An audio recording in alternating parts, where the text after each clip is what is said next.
الحمد لله رب العالمين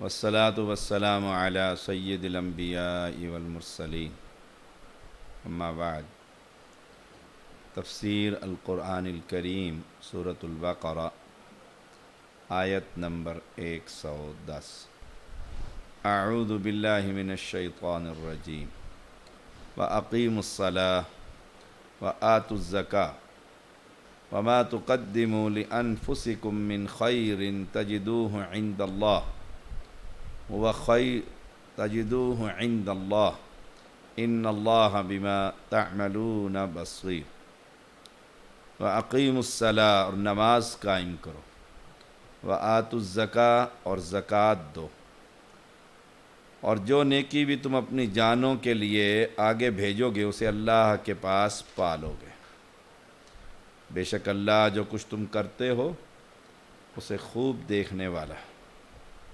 اہل کتاب بغض اور عناد کی وجہ سے مسلمانوں کو پریشان کرتے تھے اور ان کی کوشش ہوتی تھی کسی طرح یہ اسلام سے پھر جائیں۔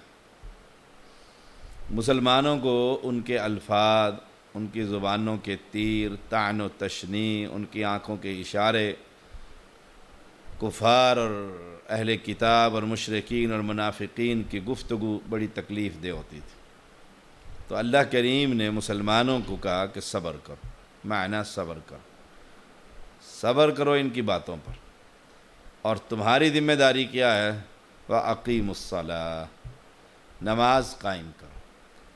قرآن مقدس میں یا ایھا الذین آمنوا استعینوا بالصبر والصلاۃ ان اللہ مع الصابرین، وہاں بھی نماز کے ساتھ اللہ تعالیٰ سے مدد مانگو۔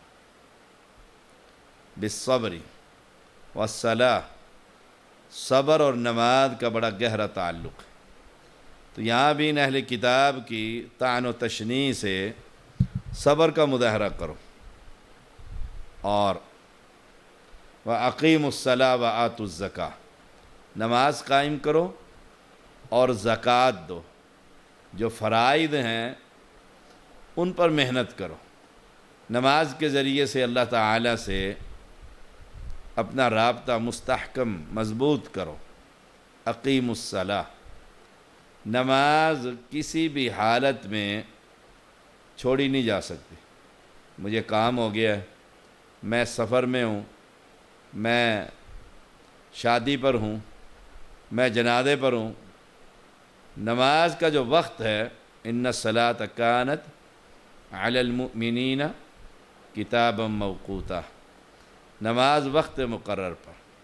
وَأَقِيمُوا الصَّلَاةَ، ایسے ہی زکوٰۃ، کہ زکوٰۃ جو ہی مال نصاب کو پہنچے تو زکوٰۃ ادا کر دو۔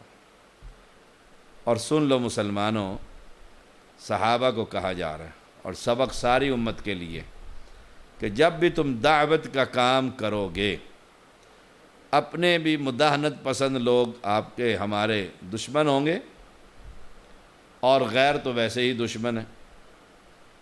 جب تم عقیدہ توحید کی گفتگو کرو گے تو کفار کو بڑی تکلیف ہوگی، مشرکین کو بھی بڑی تکلیف ہوگی۔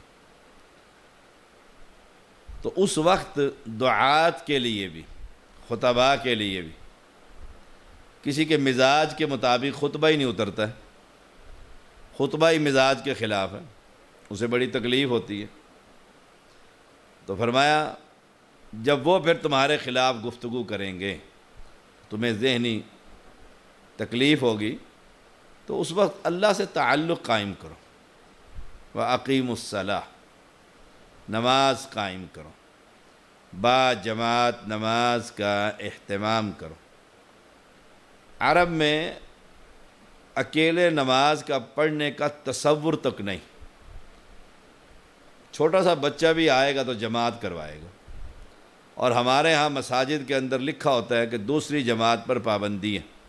دوسری جماعت کیوں کرائیے؟ لڑائی کرنے کے لیے انتظامیہ آ جاتی، حالانکہ پیغمبر علیہ السلام کی سنت ہے نماز کو قائم کرنا ہے، با جماعت نماز ادا کرنی۔ تو تو واقیم الصلاۃ وآتوا الزکاۃ، اور زکوٰۃ ادا کرو۔ زکوٰۃ کے پھر 8 مصارف ہیں، وہاں زکوٰۃ کو ادا کرو۔ ان چرسیوں کو، ان بھنگیوں کو، ان اشاروں پر کھڑے ہوئے پروفیشنل بیگرز کو، اور جہاد کے نام پر لوگوں کو بلائنڈ مین ہو کر کبھی مال خرچ نہ کرو۔ دیکھو میں نے مال دیا ہے، وہ اس کا حقدار بھی ہے یا نہیں۔ تو واقیم الصلاۃ وآتوا الزکاۃ، یہ علماء کے لیے بھی، خطباء کے لیے بھی، عوام کے لیے بھی نماز کا قیام بڑا ضروری۔ نماز کا قیام، جو فجر کی نماز با جماعت ادا کرتا ہے مسجد میں جا کر، تو اللہ کی ذمہ داری میں آ جاتا ہے، اللہ کے ذمہ ہو جاتا ہے۔ سبحان اللہ۔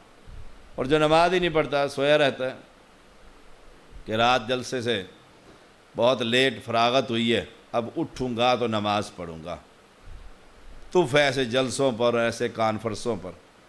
اور ہم دیکھتے ہیں فجر کی اذان تک جلسہ ہوا اور مسجد میں با جماعت نماز فجر پڑھنے کے لیے چند افراد، وہ ہزاروں کا مجمع کدھر ہے جو میلہ لوٹنے کے لیے آئے تھے، جو آپ کی سماعت کرنے کے لیے آئے تھے۔ ساری رات اس نے مختلف علماء خطباء سے کتاب و سنت کی وعیدیں سنی، اور اثر اتنا ہے کہ فجر کی نماز باجماعت ادا نہیں کر، کارکنان نہیں کر رہے، تھکے ہوئے ہیں کام کر کر کے۔ سبحان اللہ و بحمدی، سبحان اللہ العظیم، واقیم الصلاۃ، نماز کا قیام، زکوٰۃ کی ادائیگی۔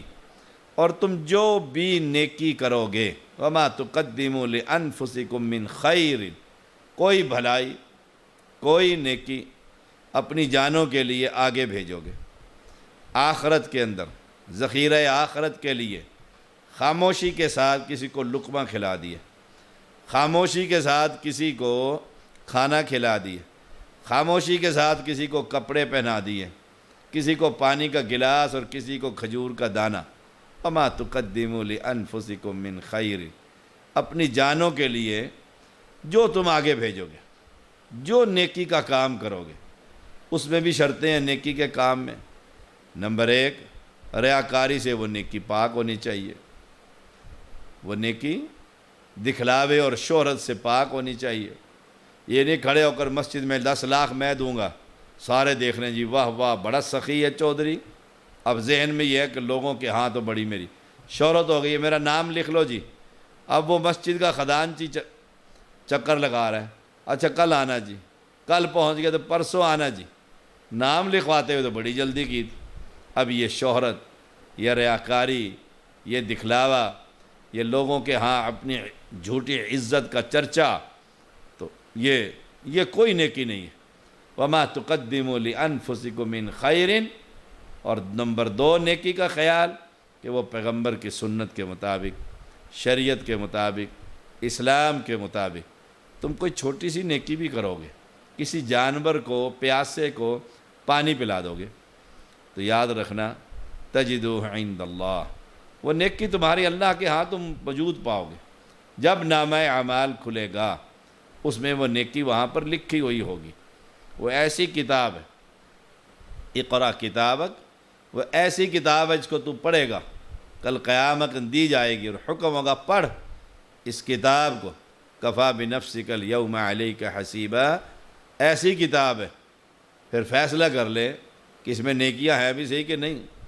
تو وما تقدموا لانفسکم من خیر، اپنی جان کو جہنم سے بچانے کے لیے نیکیاں کرتے رہنا چاہیے، خاموشی سے صدقہ کرتے رہنا چاہیے، کسی یتیم کی کفالت کر لینی چاہیے، کسی غریب کا سہارا بن جانا چاہیے، کسی بیوہ کے لیے کوئی کام کر جانا چاہیے۔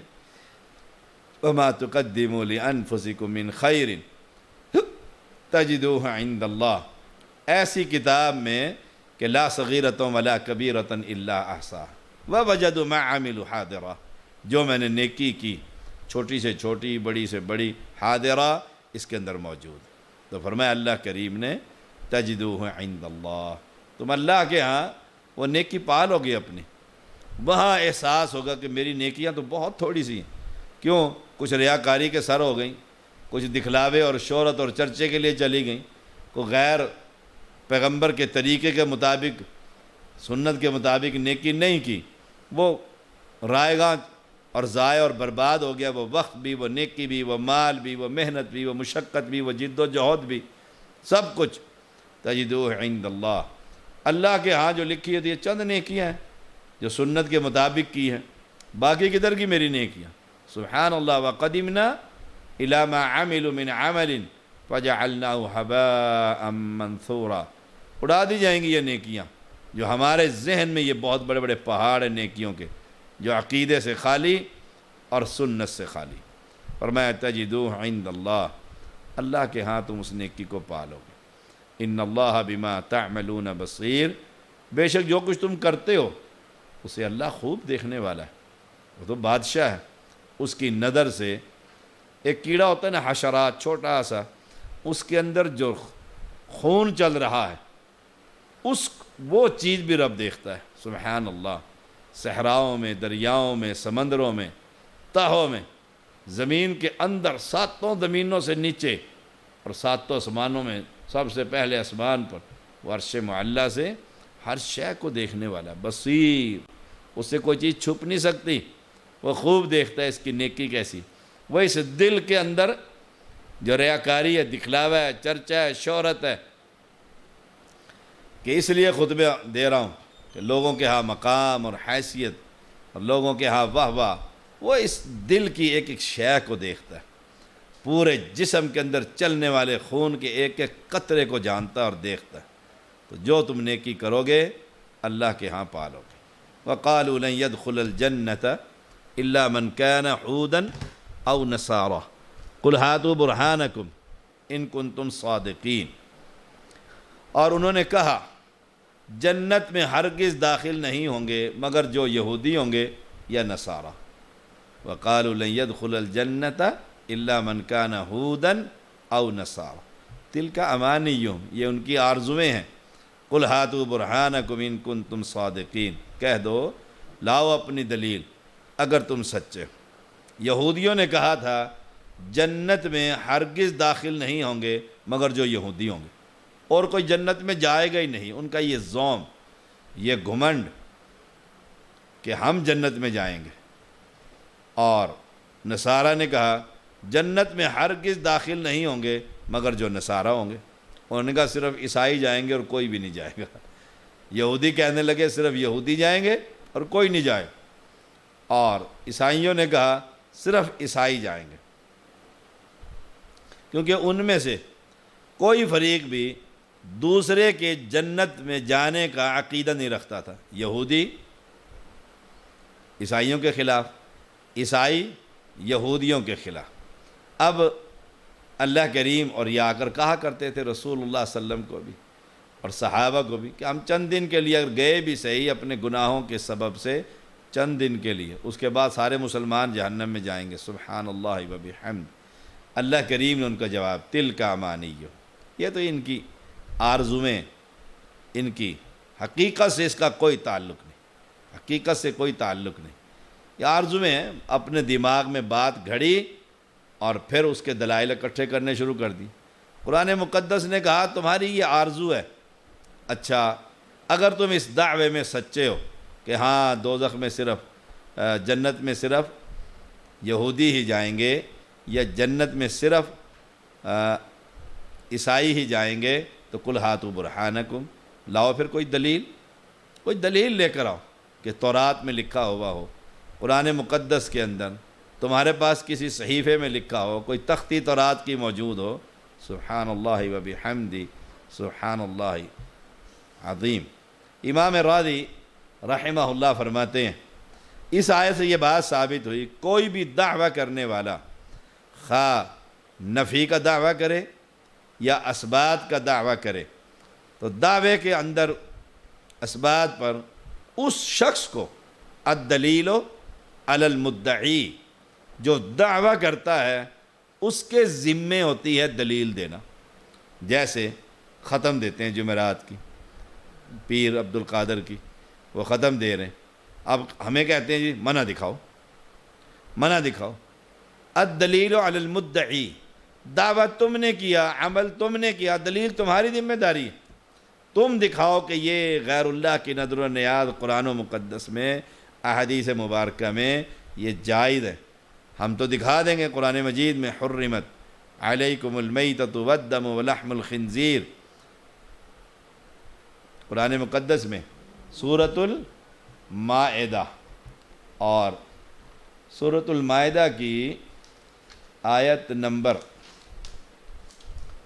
سورۃ المائدہ کی آیت نمبر ہے 3، وما حرمت علیکم المیتۃ والدم ولحم الخنزیر وما اہل لغیر اللہ بھی، جو غیر اللہ کے نام کا پکارا جائے گا وہ تو حرام، لیکن تم نے کام کیا تو الدلیل علی المدعی، تمہارے ذمے ہے اس کی دلیل دینا۔ اور یہ کہی ہوئی بات کے باطل ہونے کے سب سے سچی اور پکی دلیل، تقلیداً کہی ہوئی بات، تقلید کے طور پر، تقلید نام ہی کسی بات کو بلا دلیل قبول کرنے کا، تقلید کے اندر دلیل نہیں مانگی جا سکتی۔ آپ یہ کام کیوں کر رہے ہیں؟ ہمارے امام صاحب نے کیا دلیل؟ کہ دلیل نہیں، ہم تقلید کر رہے ہیں، ہم تو مقلد ہیں، دلیل کہ ہمیں کیا ضرورت ہے؟ سبحان اللہ، سبحان اللہ۔ فرمایا بلا من اسلم وجہہ للہ وہو محسن فلہ اجرہ عند ربہ ولا خوف علیہم ولا ہم یحزنون، جس نے اپنا چہرہ اللہ کے تابع کر دیا، اللہ اکبر، ومن بلا من اسلم وجہہ للہ، تابع کر دیا، اور وہ نیکی کرنے والا وہو محسن فلہ اجرہ عند ربہ، تو اس کے لیے اس کا اجر اس کے رب کے پاس، نہ ان پر کوئی خوف اور نہ وہ غمگین ہوں۔ جنت میں جانے کے لیے کسی گروہ کا فرد ہونا کافی نہیں کہ میں نے رجسٹریشن کرا رکھی ہے، میرا نام مسلمانوں والا، میرا علاقہ مسلمانوں والا، میرا ملک اسلامی اسٹیٹ، اسلامی جمہوریہ پاکستان، اور میرا خاندان سارا کلمہ پڑھا ہوا، ساری چیزیں پاکستان میں موجود ہیں، سارا کچھ، لیکن نماز، روزہ، زکوٰۃ، حج کبھی قریب تک نہیں گیا، اسے پتہ ہی نہیں ارکان اسلام کیا ہے، اسے پتہ ہی نہیں توحید کسے کہتے ہیں، اسے کوئی خبر نہیں، سبحان اللہ، لیکن سارے کام اس کے مسلمانوں والے۔ اب رجسٹریشن اس کی ایز اے مسلم، شناختی کارڈ میں بھی مسلم، ایفیڈیوٹ میں مسلم، مسلمان بحیثیت مسلم، اس نے سارے اپنے کاغذات تیار کر رکھے، لیکن اسلام سے عملاً اس کا کوئی تعلق نہیں، تو مسلمان کسی جنت میں جانے کے لیے کسی جگہ رجسٹریشن کی ضرورت نہیں کہ ہم فلاں گروپ میں رجسٹریشن کروا لیا اب کفار والے سارے کام کرو، نہیں، اس کے لیے شرطیں ہیں جنت میں جانے کے لیے، 2 شرطیں۔ نمبر 1، من اسلم وجہہ للہ، اپنا یہ چہرہ اللہ کے تابع کر دے، جب چہرہ تابع ہو گیا تو سارا جسم تابع ہو جائے گا، سارا جسم تابع ہو جائے گا، چہرہ اللہ کے تابع کر دے، یہ پیشانی ہے، اللہ کے تابع جب ہوگی تو کسی قبر پر نہیں جھکے گی، اللہ کے تابع کر دی ہے نا، پورا جسم دیکھیے، پیروں سے لے کر ایسے کر کے سارے پہ نگاہ ڈالیے، سب سے اوپر کیا ہے؟ پیشانی، اور سب سے اوپر والے کے سامنے جھکتی ہے، اس کے سامنے جھکتی ہے، یہ ہے اللہ کے من اسلم وجہہ للہ، چہرہ تابع کر دیا، اس چہرے پر رسول اللہ صلی اللہ علیہ وسلم کی سنت مبارکہ، چہرہ تابع کرنے کا مطلب یہ ہے کہ چہرے کے بال جو پیغمبر علیہ السلام نے حکم دیا ہے، جس کا اللہ نے ان کو حکم دیا ہے کہ داڑھی رکھو، تو چہرہ جب تابع کرے گا تو داڑھی رکھے گا، جب چہرہ تابع ہوگا تو سارا جسم تابع ہو جائے گا، سردار جب تابع ہو جائے تو غلام سارے تابع ہو جاتے ہیں، سارے غلام تابع ہو جاتے ہیں، تو پورا جسم اللہ کی فرما برداری میں آ جائے گا۔ پھر جو عمل کرے، نمبر 2 شرط کیا ہے؟ جو عمل کرے رب کی رضا کے لیے، دوسرے کا اس میں دخل نہ ہو، دوسرے میں کہ میں یہ نیکی بزرگوں کو، ابا جی کو، باس کو، ڈائریکٹر کو، اس کو خوش کرنے کے لیے کر رہا ہوں، تو جنت میں جانے کا اس کا ارادہ نہیں۔ جنت میں جانے کے لیے 2 شرطیں ہیں اس آیت کریمہ کے تحت۔ اس اپنے چہرے پر اللہ کی توحید کا غلبہ، پیغمبر کی سنت کا غلبہ، وَهُوَ محسن، جو نیکی کرے گا، جو نیکی، جو خیر، اس میں اللہ کی رضا کے علاوہ کسی کی رضا نہ ہو، کسی کی رضا نہ ہو۔ میں نے یہ نیکی کی ہے صرف اور صرف اپنے مالک کو راضی کرنے کے لیے۔ نیک عمل وہی ہے جو قرآن و سنت کے مطابق، قرآن و سنت کے مطابق وہ عمل صالح ہی نہیں، وَهُوَ مُحْسِنٌ، وہ نہیں نیکی کرنے والا۔ کیوں کہ سنت کے مطابق نہیں ہے، ایک ٹانگ پر کھڑا ہو کر چلہ کشی کر رہے ہیں۔ اب کل ہم ایک خطبہ سن رہے تھے ایک خطیب کا، تو وہ کہہ رہا تھا کہ امام حنیفہ رحمہ اللہ گئے بیت اللہ میں، اور متولی جس کے پاس چابی تھی اس کو اپنے جو لے کر گئے تھے اشرفیاں آدھی اسے دے دی کہ یہ آدھی تم لے لو، میرا ہدیہ میری، تو اس نے قبول کر لی، آدھی اپنے خرچے کے لیے رکھ لی۔ جب اس نے قبول کر لی، کہا میری ایک درخواست ہے، کہا فرمائیے، کہا اس کو بیت اللہ کھول دو، میں اندر جانا چاہتا ہوں۔ اس نے بیت اللہ کھول دی، اندر گئے، ایک ٹانگ پر کھڑے ہو کر، ایک ٹانگ پر کھڑے ہو کر پورا قرآن، آدھا قرآن پڑھ لیا، دوسرے ٹانگ پہ کھڑے ہو کر آدھا قرآن پڑھتے، نیچے بیٹھے ہوئے سارے سبحان اللہ سبحان اللہ۔ وَهُوَ محسن، جو نیکی کرنے والا ہے، یہ عمل حسن، یہ عمل صالح۔ اب اتنا بڑا امام، ان سے کیسے توقع کی جا سکتی ہے کہ وہ ایک ٹانگ کھڑی کر کے اللہ کے قرآن کو پڑھیں گے؟ کیوں کہ محمد الرسول اللہ جو سب کا امام ہے، اس نے ایک ٹانگ کھڑا کر کے بیت اللہ میں قرآن نہیں پڑھا۔ ان سے آگے نکل گئے نا آپ، ان سے آگے نکل گئے۔ پیغمبر علیہ السلام جب مکہ فتح ہوا، چابی لی، اسے کھولا، اندر جا کر ایک ٹانگ پر کھڑے ہو کر قرآن ختم کر دینا۔ اب جو شخص آنے والا یہ کام کر رہا ہے تو یہ عمل صالح نہیں۔ اب کس نے پوچھنا ہے کہاں سے سند لے کر آئیں، امام صاحب تک کیسے یہ قول پہنچائیں؟ من گھڑت بات اتنے بڑے امام کے ذمہ لگا دی۔ تو بلا من اسلم وجہہ للہ وہو محسن فلہ اجرہ عند رب۔ یہ 2 شرطیں یاد رکھیے گا۔ پہلی شرط اپنے چہرے کو اللہ کے تابع کر، دوسری شرط وہ عمل سنت کے مطابق ہو، سنت کے مطابق، ورنہ بدعت اور گمراہی۔ اگر پہلی شرط نہیں ہوگی، اللہ کے اس چہرے کو اللہ کے تابع نہ کیا ہوگا تو منافقت اور ریاکاری ہوگی، اور اگر دوسری شرط مفقود ہوگی تو بدعت اور گمراہی ہوگی۔ بلا من اسلم وجہہ للہ وہو محسن فلہ اجرہ عند ربہ۔ اور اگر یہ دونوں شرطیں موجود ہوں گی تو اس کا اجر اس کے رب کے پاس، اس کا اجر اس کے رب کے پاس۔ اللہ تو اس نیکی کو بڑھاتا رہتا ہے۔ رسول اللہ صلی اللہ علیہ وسلم کا فرمان ہے کہ اللہ تعالیٰ جو کھجور صدقہ کرتا ہے اسے ایسے پالتا ہے جیسے تم جانور، قربانی کا جانور پالتے، پال پال کر عہد کے پہاڑ جتنا کر دیتا۔ فلہ اجرہ عند رب۔ نمبر 3، ولا خوف علیہم ولا هم یحزنون، ان پر کوئی خوف نہ ہوگا، نہ وہ غمگین ہوں گے کہ دنیا کو چھوڑ کر آئے اور وہاں میرے 10 مربے تھے اور اتنی کوٹھیاں، اتنی اولاد۔ نہ خوف ہوگا کہ اوپر جا کر ہمارے ساتھ کیا بنے گا۔ کیوں؟ انہوں نے اپنا چہرہ اللہ کے تابع کر دیا۔ اللہ نے حشر کے میدان کا خوف، ان کے لیے سارے خوف ختم کر دیے۔ ادھر فوت ہوں گے، ادھر سلام علیکم طبتم فادخلوها خالدین، جنت میں داخل کر دیں جائے۔ رب کے فرشتے سلام کرتے ہوئے آئیں، سلام ہو تم پر، سلام علیکم۔ تو ولا خوف علیہم ولا هم یحزنون۔ مومن کو دنیا کا غم نہیں ہوتا، جب وہ جا رہا ہوتا ہے نا اوپر، اسے دنیا کا غم نہیں ہوتا۔ غم یہ ہوتا ہے کہ نیکیاں کم کی ہیں، نیکیاں کم کی ہیں، اور کر لیتا، اور کر لیتا، اور لوگوں کو میں حدیث کر دیتا، اور لوگوں کو میں مسلمان کرتا، اور لوگوں کو میں کلمہ پڑھا دیتا۔ نیکیاں جتنی بھی ہو پھر بھی کم، پھر بھی کم۔ دلیل وَأَنذِرْهُمْ يَوْمَ الْحَسْرَةِ إِذْ قُضِيَ الْأَمْرُ وَهُمْ فِي غَفْلَةٍ وَهُمْ لَا يُؤْمِنُونَ۔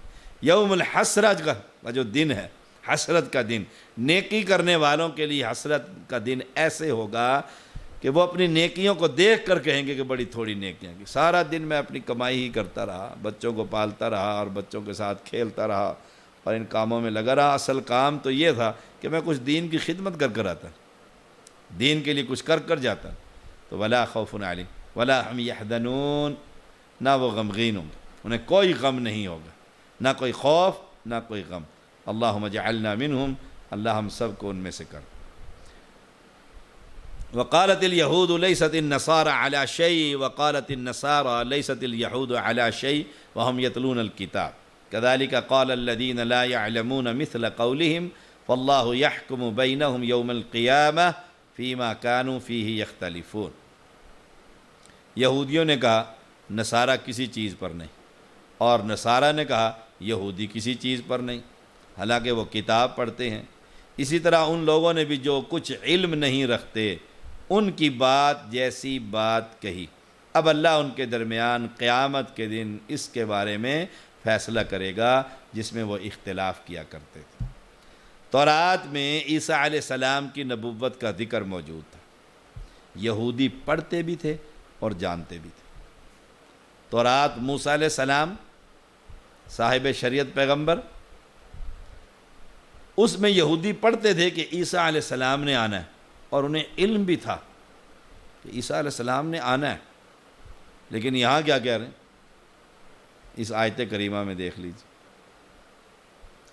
اسی طرح انجیل میں موسیٰ علیہ السلام کی نبوت کا ذکر اور تورات پر عمل کا حکم موجود تھا دونوں پارٹیوں کو، اور یہاں وہ کہہ رہے ہیں وقالت الیہود لیست النصارى، یہودی کہتے ہیں نصارہ کوئی شے نہیں، نصارہ کہتے ہیں یہودی کوئی شے نہیں، حالانکہ دونوں کی کتابوں میں ان دونوں پیغمبروں کا ذکر اور حکم موجود۔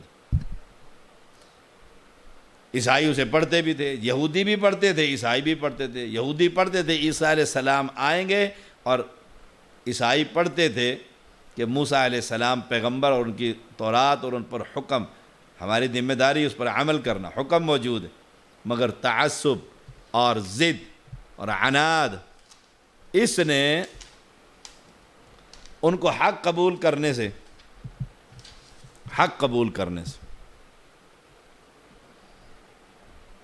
دور ہی رکھا،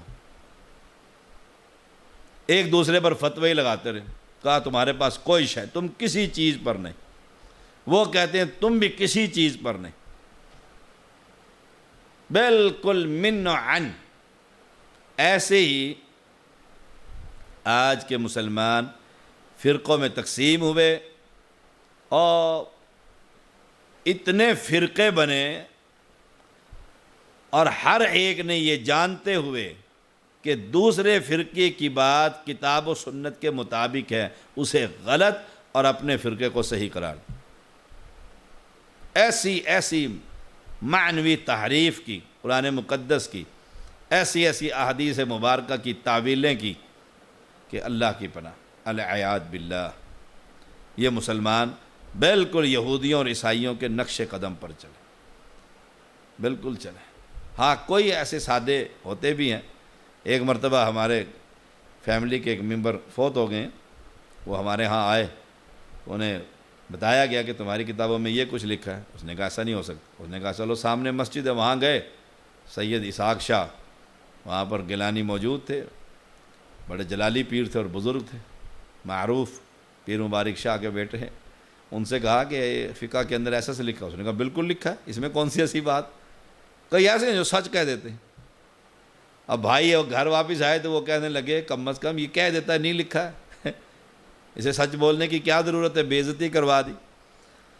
تو یاد رکھیے گا مسلمانوں میں جتنے فرقے ہیں کلمہ پڑھنے والے، وہ سب جانتے ہیں ان کے علماء، عوام نہیں، علماء، طلباء جو مدارس میں پڑھتے ہیں، جو مناظرے سیکھتے ہیں، اور جو عالم بن رہے ہیں، اور جو مدرسین وہاں بیٹھ کر انہیں پڑھا رہے ہیں، وہ سب جانتے ہیں کہ اصل حق کتاب اللہ اور پیغمبر کی حدیث، اس لیے وحدت امت صفحہ نمبر 15 پر مولانا لکھ کر گئے کہ میں نے ساری زندگی اپنی برباد ہی کر دی کہ حدیث کے مقابلے میں اپنے امام کا قول کو فٹ کرنے کے لیے ساری زندگی کھپا دی. اور کتنے لوگ مسلمان ہو گئے، بڑے بڑے شیوخ، اللہ کا خوف آیا توبہ تائب ہو گئے، فرقہ بندی سے علیحدہ ہو گئے، اور اصل حق کتاب اللہ اور پیغمبر علیہ السلام کی حدیث، اہل حدیث کی جو دعوت ہے اس کو قبول کر لی. اور جو غلط قرار دے رہے ہوتے ہیں نتیجہ سب کے سامنے کہ اپنے فرقے، اپنے بزرگ اور اپنے جماعت اور اپنی گروہ بندی اور اپنے امام کی تقلید کا شکنجہ اس میں جکڑے ہوئے، پھر مسجد، پھر مدرسہ، پھر ان کی تنخواہیں، پھر شہرت، پھر سیاست، سب کچھ، بہت کچھ. تو ایک آدھی چیز تو ہے نہیں جس کی وجہ سے یہ رکاوٹ ہے، یہ رکاوٹیں ہی رکاوٹیں. اور بڑا دلیر ہوتا ہے وہ شخص جو ساری رکاوٹیں عبور کر کے اللہ کی کتاب پر ایمان لے آتا کہ میں جانتا ہوں کہ حق یہی ہے، سچ یہی ہے. امام حنیفہ رحمۃ اللہ علیہ نے بھی ایسے ہی کہہ دیا کہ اذا صح الحدیث فہو مذہبی، جہاں صحیح حدیث آ جائے تو بس میرا مذہب، میرا دین، میری شریعت وہی ہے کہ میں پیغمبر علیہ السلام کا متبع. کسی نے پوچھا تھا آخری بات امام صاحب سے کہ اگر آپ کی بات اللہ کی کتاب ہم پڑھیں اس کے خلاف پائیں تو میں چھوڑ دوں، اور میں اگر اللہ کے نبی کی حدیث کے خلاف ہوں میں چھوڑ دوں، اور میں اگر صحابہ میں سے کسی صحابی کے قول کے خلاف آپ کا قول ہو اور میں چھوڑ دو. یہ مسلمان لوگ تھے، یہ امام تھے اسلام کے، دین کے، جنہوں نے محنتیں کی اور لوگوں کو اصل کتاب و سنت کی دعوت. اللہ کریم ہم سب کو صحیح کتاب و سنت کا فہم عطا فرمائے. وآخر دعوانا الحمدللہ رب العالمین.